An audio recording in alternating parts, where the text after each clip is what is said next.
Flamengo, com toda essa constelação que montou, assim, qualquer que seja o jogo, mesmo o Palmeiras aqui em São Paulo, o Flamengo tem a obrigação, e aí é uma questão de índole, a obrigação de tentar ir na jugular do adversário. Se vai dar certo ou não, se ele vai perder ou não, isso é uma outra coisa.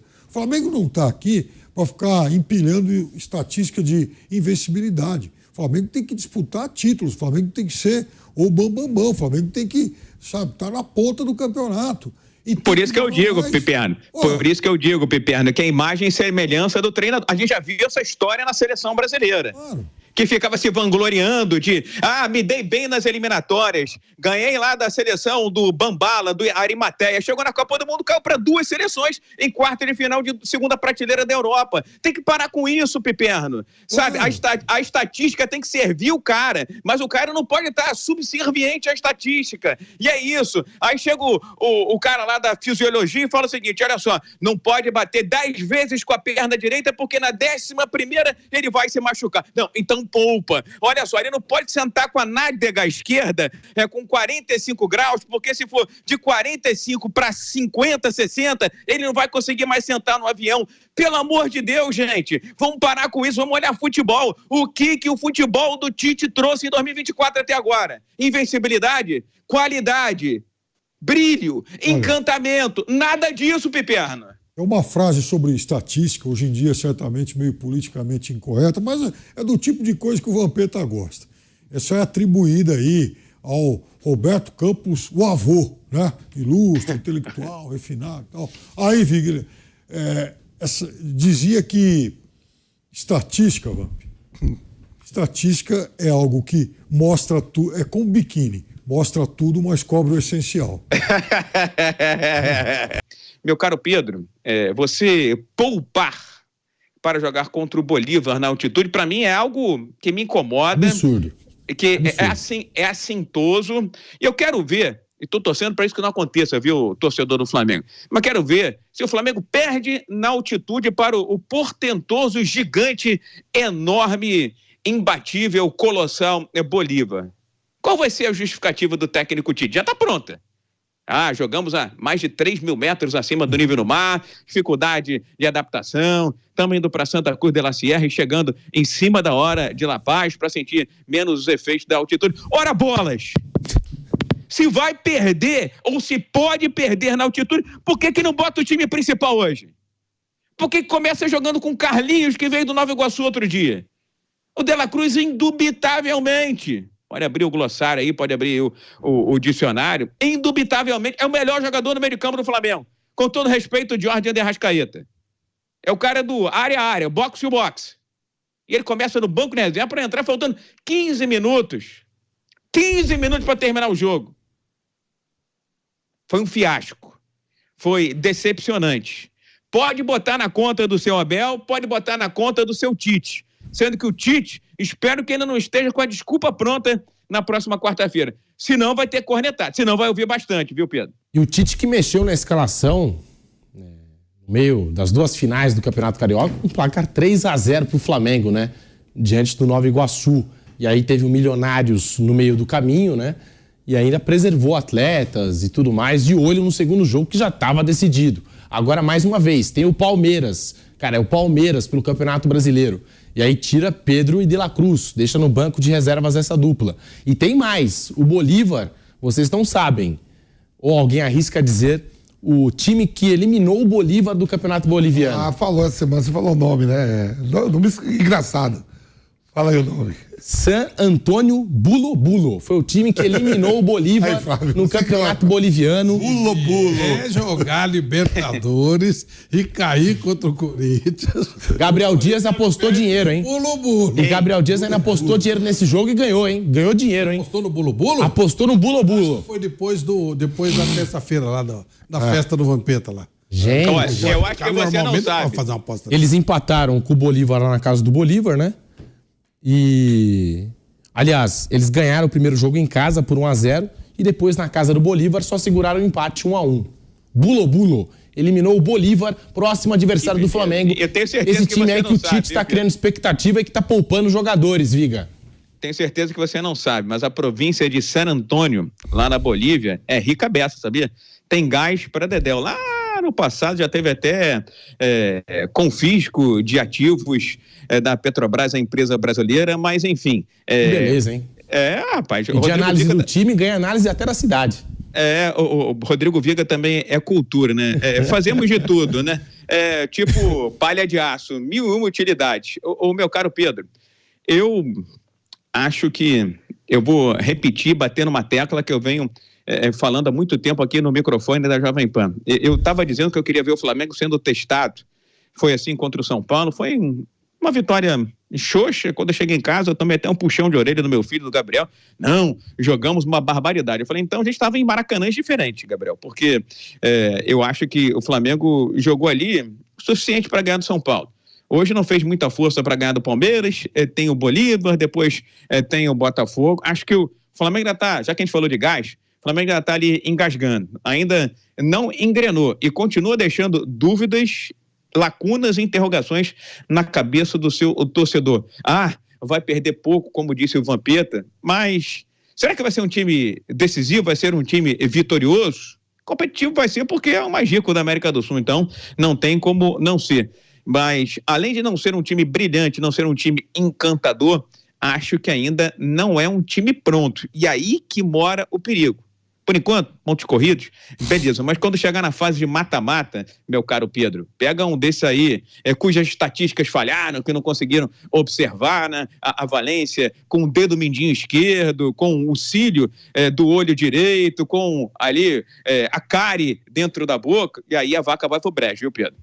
Ô Vampeta, difícil, né? Começo de temporada, o Tite já tá poupando alguns jogadores, colocando no banco, e vai enfrentar um time que foi eliminado pelo possante, com todo respeito, Bulo.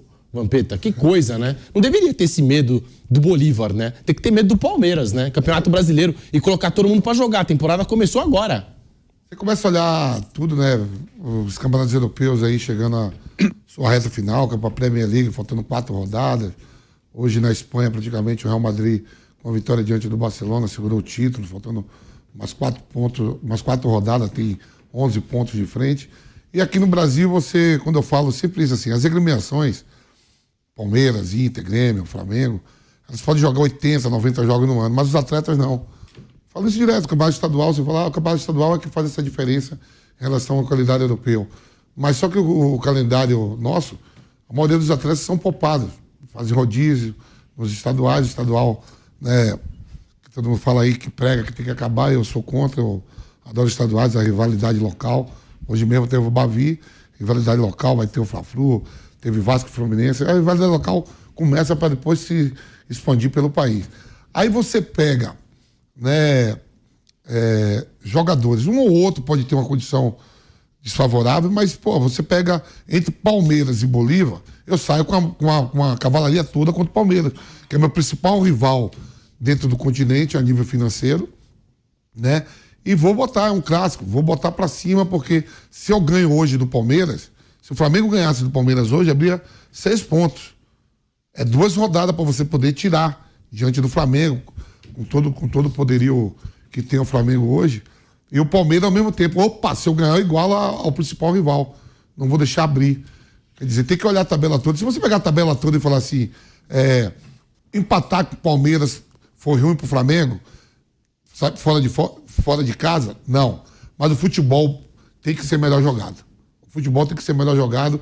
Pra gente que tá cobrindo, assistindo, que nem o Flávio falou, ó, vou ver aqui o principal jogo do Campeonato Brasileiro e talvez, hoje teve Boca e River também, né? Quer dizer assim, na rodada, e você não viu um futebol que te atrai. Eu tava vendo hoje, não é sacanagem não, eu tava vendo Everton e Nottingham Forest. Eu tô vendo. Eita, como é que é? Time lá do Robin Hood. Do Robin Hood, é verdade. Fala NF, Nottingham Forest. Nottingham Forest. É quase isso. Mas você isso mais ou menos isso, viu? Você entendeu. Você vê os caras indo pra dentro do gol, Pepe. Lógico, é isso que eu reclamo. E é 2 times que estão na zona de rebaixamento, ali perto da zona de rebaixamento, perdendo pontos dentro da competição. Mas você vê os caras tentando ganhar o jogo, pra somar 3 pontos na tabela. Isso aí aqui é o começo.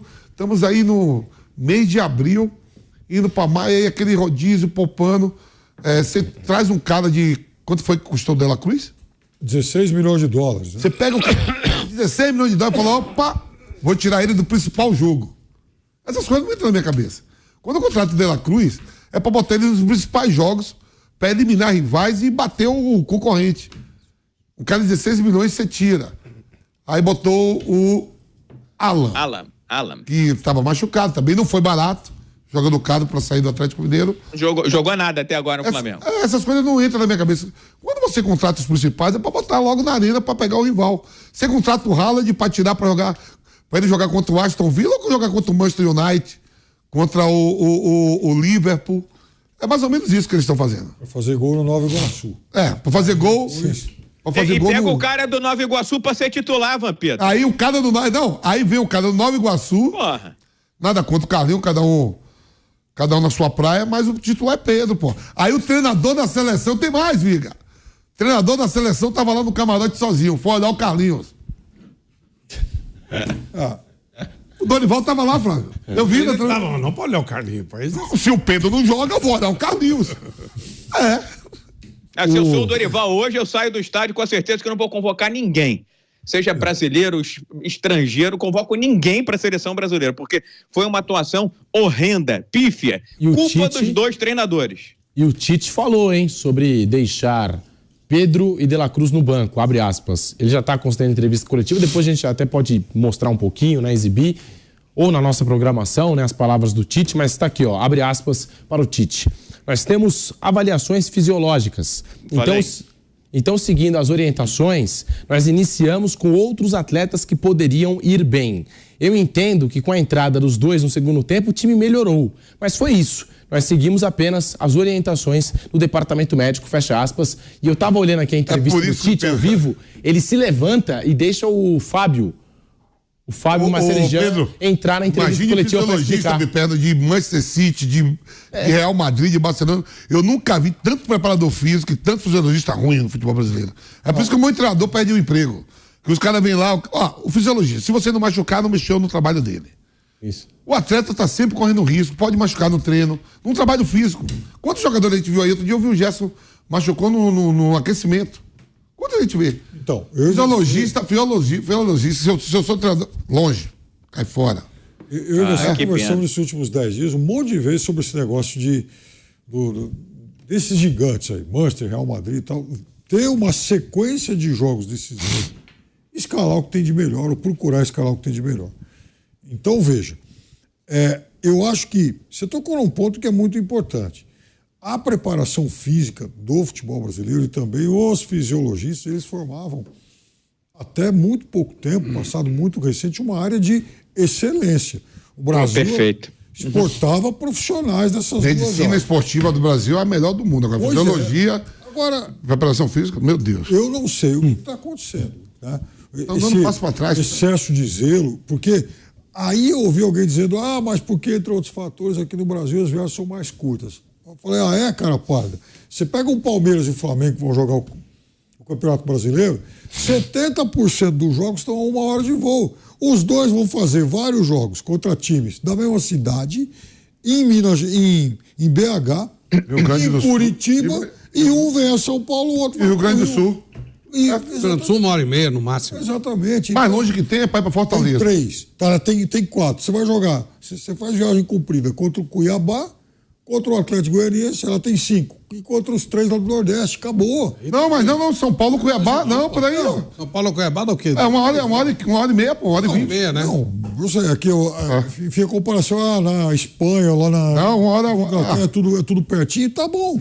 Mas assim, nessa distância de 1 hora, 1h30, são quase todos. Então, nem essa desculpa se aplica.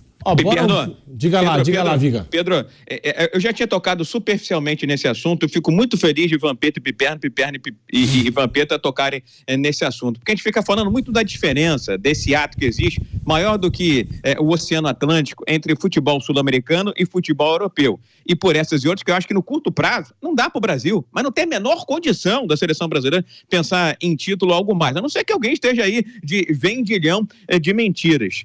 O futebol europeu, ele aprendeu muito com o futebol brasileiro. pega os principais valores ali, os jovens de 16, 17 anos, tem o poderio econômico, tem o poderio financeiro, tem o poderio comercial, como tocou muito bem nessa tecla o Flávio Prado, mas esse é um ponto fundamental. Os europeus passaram a jogar tão bem ou melhor que os sul-americanos? Isso é uma verdade, não é uma mentira. Mas talvez um ponto que tenha sido o diferencial, o trampolim para esse hiato aumentar ainda mais, é essa questão da preparação física. Os colegas disseram, o Brasil chegou a ser excelência, de inclusive exportar profissionais, lembra do filé, entre outros, para cuidar de jogador lá na Europa. Mas aí, quando eles vão para lá, eles também deixam lá o seu legado de conhecimento. Ou então, os caras vêm para cá e começaram a estudar. Então, essa questão da preparação física, ela é tão evidente, é tão clara, tão transparente, que isso aparece nos jogos de futebol. Por que os caras jogam mais, estão mais presentes as principais estrelas? Por que o futebol lá parece um outro esporte? Por que o futebol é mais dinâmico? Por que o futebol parece um futebol vistoso e aqui é um bando de jogador correndo atrás da bola? Por todos esses fatores, econômico, financeiro, comercial, técnico, mas tem também a questão da preparação física. E tem um outro detalhe, não sei se o Piperno, que tem um olhar clínico, tem um olho de Tandera, lembra do Thundercat, Piperno? O olho de Tandera enxerga além do alcance. Eles são muito menores do que a gente em fundamento.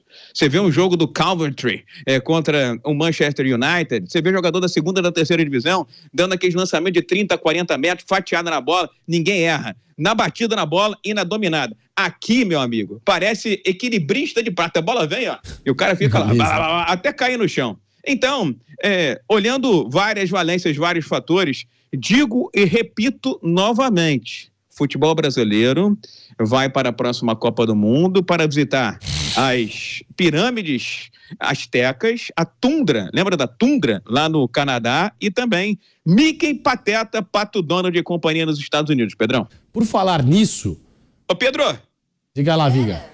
Eu só quero fazer uma reflexão adicional aqui. Quando botaram a grama sintética no estádio do Palmeiras, não era para melhorar a qualidade do gramado? Não era para isso, Pedro? Eu não consigo entender. Eu não vou entrar na polêmica do Landim. Recebe muitos shows, muitos eventos. Pois é, então joga em outro lugar, gente. O gramado sentia, né? Antes, né? A grama natural da Arena do Palmeiras antes sentia muito, né? Com shows, com os eventos. Ficava quase impraticável o futebol. E aí nasceu a grama sintética, né? Esse composto, né? Veio até uma cortiça lá de Portugal agora para essa temporada. É a novidade no gramado do Palmeiras. Saiu o termoplástico, né? Que era o composto ali do gramado. E agora, o termoplástico, aquele que grudava na chuteira dos jogadores, né? Que no fim do ano passado, até o começo desse ano, o Palmeiras se revoltou contra a administradora do estádio. E agora, né? Fez essa reforma aí com cortiças que vieram lá de Portugal. Viga. É difícil, hein, Pedro? Porque a justificativa era que era para melhorar a condição do futebol, era para você ter um gramado mais estável por conta de evento, por conta dessa parceria e coisa e tal, e joga-se num gramado que aparentemente, pelo menos à distância, era de péssima qualidade. O Flávio tocou num ponto comercial que é extremamente importante com relação ao produto. Você joga no estádio para 29...